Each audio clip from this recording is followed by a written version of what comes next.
Depan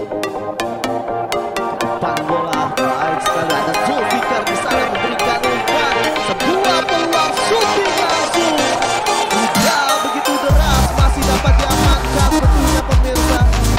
Baik sekali yang diperlihatkan skill tadi.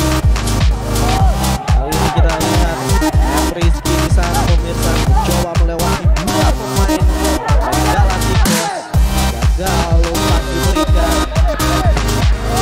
Buang saja tadi bola. Baik sekali Iksan Cendana. Cukup tenang.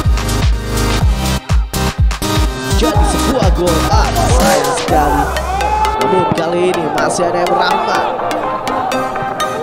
Blok kembali bola.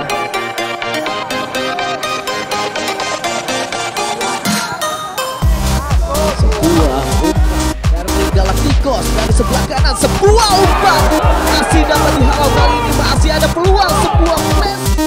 Luis Tersandi di sana, ada Oka Valian.